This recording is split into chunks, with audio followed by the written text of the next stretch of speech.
नमस्कार दोस्तों, स्वागत है आपका हमारे YouTube चैनल में। आज की इस वीडियो में हम वैशाख मास की कथा अध्याय 17 का पाठ करेंगे। अध्याय 17 में हम वैशाख मास में स्नान, तर्पण और श्री माधव पूजन की विधि और महिमा के बारे में जानेंगे। तो आइए पाठ शुरू करते हैं। अम्बरीश ने पूछा, मुने, वैशाख मास के व्रत का क्या विधान है? जिसमें किस तपस्या का अनुष्ठान करना पड़ता है, क्या दान होता है, कैसे स्नान किया जाता है और किस प्रकार भगवान केशव की पूजा की जाती है? ब्रह्मण से आप श्री हरि के प्रिय भक्त तथा सर्वज्ञ है, अतः कृपा करके मुझे ये सब बातें बतलाइए।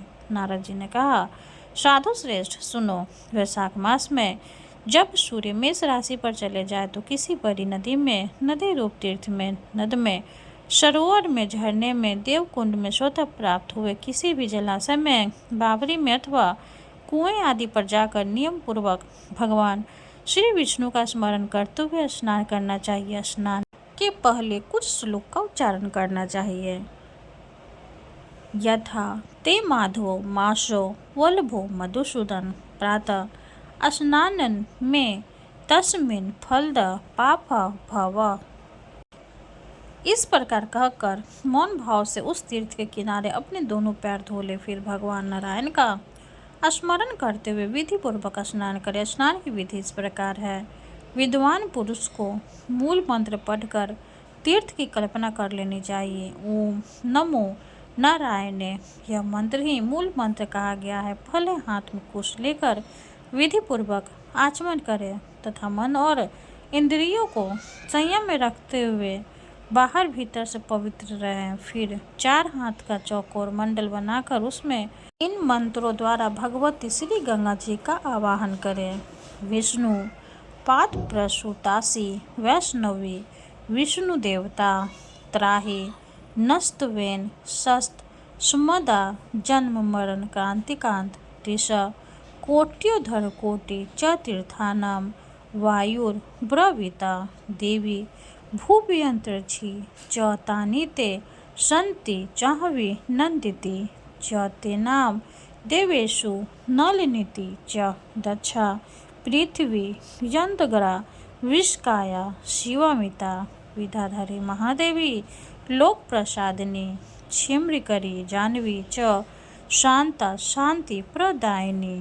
तथा स्नान के समय इन पवित्र नामों का कीर्तन करना चाहिए। इससे त्रिपथगामिनी भगवती गंगा उपस्थित हो जाती है। 7 बार उपयुक्त नामों का जप करके संपुट के आकार में दोनों हाथों को जोड़कर उनमें जल ले और 4, 6 या 7 बार मस्तक पर डाले। इस प्रकार स्नान करके पूर्वतः मृत्तिका को भी विधि पूर्वक अभिमंत्रित करे और उसे शरीर में लगाकर नहा ले। मृत्तिका को अभिमंत्रित करने का मंत्र इस प्रकार है। अशकांते रथकांते विष्णुकांते वसुधरे मृत्तिके हर में पापम यन्मया दुष्कृतम कृतम उद्धार्षि कृष्णोन वराहेन शतबाहुना नमस्ते स्वर्लोकानां प्रभो वाणीं सुवर्ते।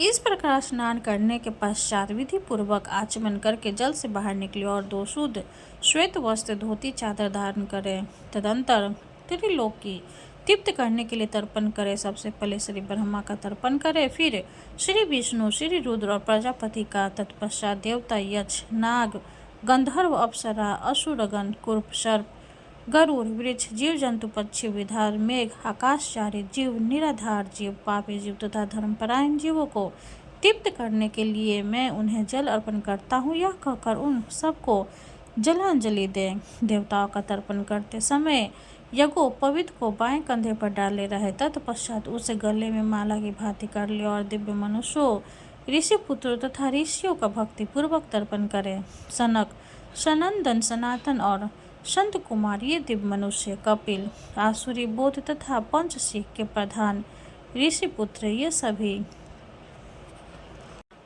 मेरे दिए हुए जल से तृप्त हो, ऐसा कहकर इन्हें जल दे। इसी प्रकार मरीचि, अग्नि, अंगिरा, पुल, सत्य, पुलह, क्रंतु, पचिता, वशिष्ठ, नारद तथा अन्य देवताओं एवं ब्रह्मर्षियों का अक्षत सहित जल के द्वारा तर्पण करें। इस प्रकार इसी तर्पण करने के पश्चात यज्ञोपवीत को दाएं कंधे पर करके बाएं घुटने को पृथ्वी पर टेक कर बैठ फिर सौम्य हविष्मान उस्मर कव्यवाट अनल बहर्षि पिता पितामह आदि तथा मातामह आदि सब लोगों का विधिवत तर्पण करके इस प्रकार मंत्र का उच्चारण करे। ये बांधवा बांधवा ये ने जन्मति बांधवा ते टिप्ति मखिल्यान तो ये समत्यो कार्डिछिन। वे भी तृप्ति लाभ करे योग कर उनकी तृप्ति के उद्देश्य से जल गिराना चाहिए। तत्पश्चात विधि पूर्वक आचमन करके अपने आगे कमल की आकृति बनावे और सूर्य देव के नमो उच्चारण करते हुए अक्षत फूल लाल चंदन और जल के द्वारा उन्हें यत्न पूर्वक अर्घ दे। अर्घ का दान का मंत्र इस प्रकार है। नमस्ते विश्व रूपाय नमस्ते ब्रह्म रूपिणे सहस्वरमय नित्य नमस्ते सर्व तेज से नमस्ते रुद्र वपुषे नमस्ते भक्तवत्सल नमस्ते सर्वलोकानम सुप्तना मुबोधन सुकीर्तम दुष्टकीर्तम चैव सर्व पश्यसि सर्वदा सत्यदेव नमस्तुते प्रसीद मम भास्कर दिवाकर नमस्तुते प्रभाकर नमस्तुते पदनाम नमस्तुते कुंडलांग भूषित।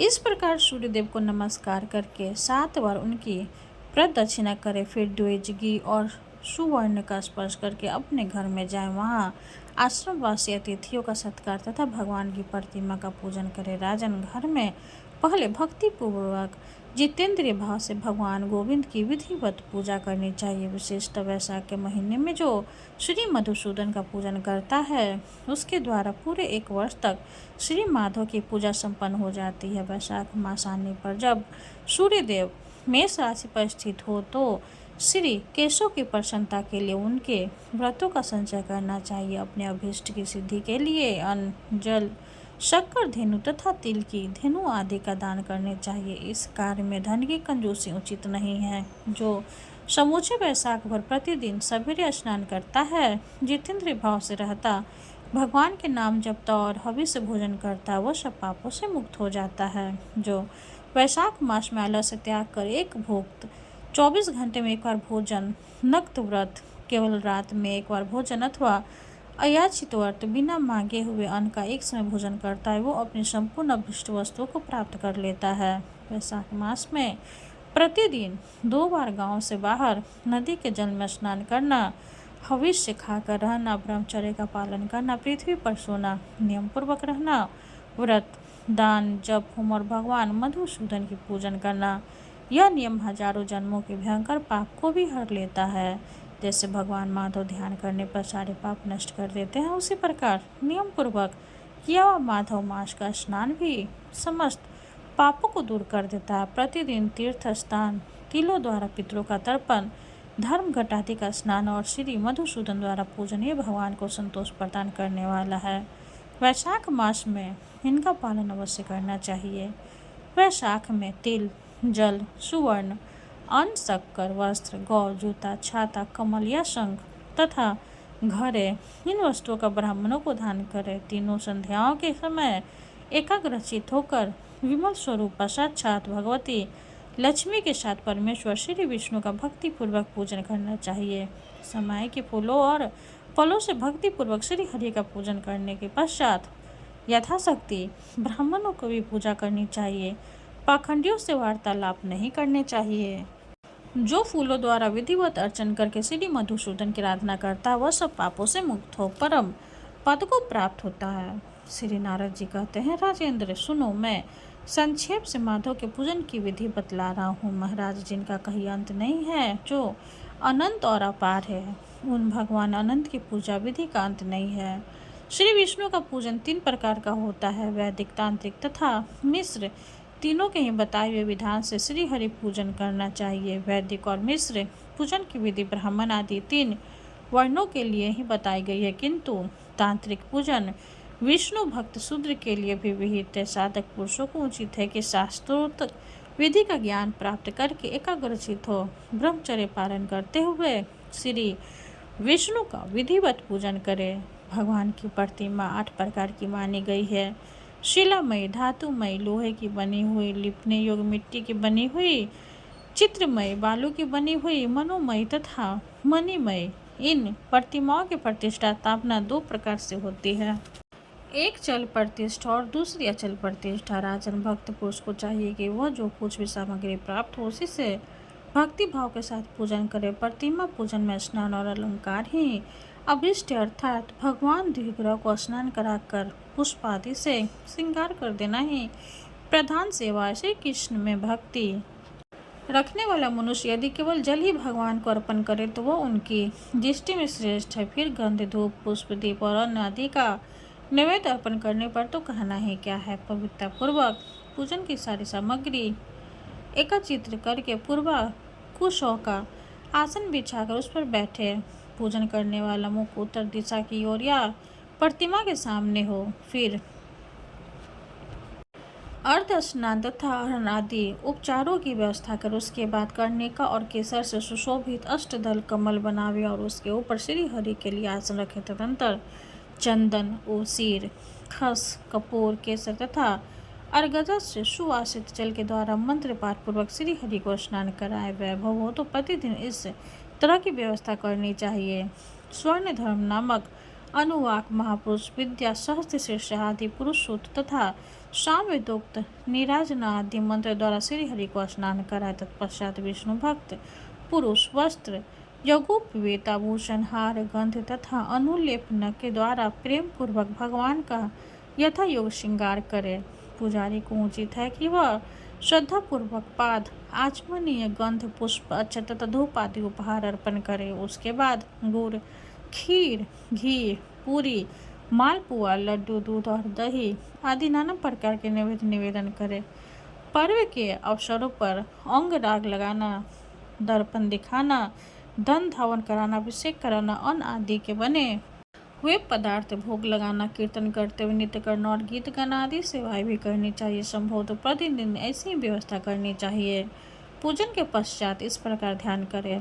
भगवान श्री विष्णु का श्री विग्रह श्याम वर्णयम तपाए हुए जाम्बुन नामक सुवर्ण के समान तेजस्वी है। भगवान के संग चक्र गद्दा और पद से सुशोभित चार भुजाएं हैं। उनकी आकृति शांत है। उनका वस्त्र कमल के केसर के समान पीले रंग का है। वे मस्तक पर किरीट दोनों हाथों में करे गले में जग्गू पवित्र तथा अंगुलियों में अंगूठी धारण किए हुए। उनके वक्षस्थल में श्रीवत्स का चिन्ह है। कौस्तुल भवनी उनकी शोभा बढ़ाता है तथा वे वनमाला धारण किए हुए हैं। इस प्रकार ध्यान करते हुए पूजन समाप्त करके धीमे डुबाई हुई समाधि तथा हविष्य द्वारा अग्नि में हवन करो। आजम में भाग तथा आघार नमक आहुतियाँ देने के पश्चात गीतपूर्ण हविष्य का होम करे। तदंतर पूरा भगवान का पूजन करके उन्हें प्रणाम करे और पार्षदों को नैवेद्य अर्पण करे। उसके बाद मुख शुद्धि के लिए सुगंधित द्रव्यों से युक्त तांबुल निवेदन करने चाहिए। फिर छोटे बड़े पौराणिक तथा अर्वाचीन स्रोतों द्वारा भगवान की स्तुति करके भगवान प्रसिद्ध भगवान प्रसन्न होइए यूँ कहकर प्रतिदिन दंडवत प्रणाम करें। अपना मस्तक भगवान के चरणों में रखकर दोनों भुजाओं को फैलाकर परस्पर मिला दे और इस प्रकार कहें, परमेश्वर मैं मृत्यु रूपी ग्रह तथा समुद्र से भयभीत होकर आपके शरणों में आया हूँ, आप मेरी रक्षा कीजिए। तदंतर भगवान को अर्पण की हुई प्रसाद माला आदि को आदरपूर्वक सिर पर चढ़ाएं तथा यदि मूर्ति विसर्जन करने योग्य हो तो उसका विसर्जन भी करे। ईश्वरीय ज्योति को आत्म ज्योति में स्थापित कर ले। प्रतिमा आदि में जहाँ भगवान का चरण हो वहीं श्रद्धा पूर्वक पूजन करना चाहिए तथा मन में यह विश्वास रखना चाहिए कि जो संपूर्ण भूतों में तथा मेरे आत्मा में भी रम रहे हैं वही सर्वात्मा परमेश्वर इस मूर्ति में विराजमान है। इस प्रकार वैदिक तथा तांत्रिक क्रिया योग के मार्ग से जो भगवान की पूजा करता है वह सब ओर से अभीष्ट सिद्ध को प्राप्त होता है। श्री विष्णु प्रतिमा की स्थापना करके उसके लिए सुदृढ़ मंदिर बनवाना चाहिए तथा पूजा कर्म की शुभ व्यवस्था के लिए सुंदर फुलवारी भी लगवानी चाहिए। बड़े बड़े पर्वों पर तथा प्रतिदिन पूजा का कार्य भली भांति निर्वाह होता रहे। इसके लिए भगवान के नाम से खेत बाजार कस्बा और गांव आदि भी लगा देने चाहिए। यूँ करने से मनुष्य भगवान के सायुज्य को प्राप्त होता है। भगवंत विग्रह की स्थापना करने से सार्वभौम सम्राट के पद को मंदिर बनवाने से तीनों लोकों के राज को पूजा आदि की व्यवस्था करने से ब्रह्मलोकों तथा इन तीनों कार्यों में अनुष्ठान से मनुष्य भगवान वत्सल सूर्य को प्राप्त कर लेता है। केवल अश्वमेध यज्ञ करने से किसी को भक्ति योग की प्राप्ति नहीं होती। भक्ति योग को तो वही प्राप्त करता है जो पूर्वोक्त रीति से प्रतिदिन श्री हरि पूजा करता है। राजन, वही शरीर शुभ कल्याण का साधक है जो भगवान श्री कृष्ण को साष्टांग प्रणाम करने के कारण धूलसित हो रहा है। नेत्र भी वही अत्यंत सुंदर और तप शक्ति से संपन्न है जिनके द्वारा श्री हरि का दर्शन होता है। वही बुद्धि निर्मल और चंद्रमा तथा स्वयं के समान उज्ज्वल है जो सदा श्री लक्ष्मीपति के चिंतन में लगन रहती है तथा वही जीव मधुर भाषणी जो बारंबार भगवान नारायण का स्तवन किया करती है। स्त्री और शूद्रों को भी मूल मंत्र के द्वारा श्री हरि का पूजन करना चाहिए तथा न्याय वैष्णव जनों को भी गुरु के बताए हुए पद से श्रद्धापूर्वक भगवान की पूजा करना उचित है। राजन, यह जो प्रसंग मैंने तुम्हें बता दिया, श्री माधव का पूजन परम पावन है। विशेषतः वैशाख मास में तुम इस प्रकार पूजन अवश्य करना। सूत जी कहते हैं, महर्षिगण इस प्रकार पत्नी सहित मंत्रविद्ता महाराज अम्बरीश को उपदेश दे उनके पूजित हो विदा लेकर देवर्षि नारद जी वैशाख मास में गंगा स्नान करने के लिए चले गए। लोक में जिनका पावन सुयश फैला हुआ था उन राजा अम्बरीश ने भी मुनि की बताई वैशाख मास की विधि का पुण्य बुद्धि से पत्नी सहित पालन किया।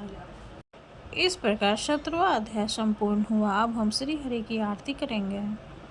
ओम जय जगदीश हरे, स्वामी जय जगदीश हरे। भक्ति जनों के संकट क्षण में दूर करे। ओम जय जगदीश हरे, जो ध्यावे फल पावे, दुख बिन से मन का। सुख शांपति घर आवे, सुख शांपति घर आवे, कष्ट मिटे तन का। ओम जय जगदीश हरे, माते पिता तुम मेरे, शरण गहूँ में किसकी। स्वामी शरण गहूँ में किसकी, तुम्हें बिने और न दूजा, तुम्हें बिने और न दूजा, आस करूं जिसकी। ओम जय जगदीश हरे, तुम पूर्ण परमात्मा, तुम अंतर्यामी। स्वामी तुम अंतर्यामी। पारे ब्रह्म परमेश्वर, पारे ब्रह्म परमेश्वर, तुम सबके स्वामी। ओम जय जगदीश हरे, तुम करुणा के सागर, तुम पालन करता। स्वामी तुम पालन करता। मैं मूरख खल कामी, मैं मूरख खल कामी, कृपा करो भरता। ओम जय जगदीश हरे, तुम हो एक अगोचर, सबके प्राणपति।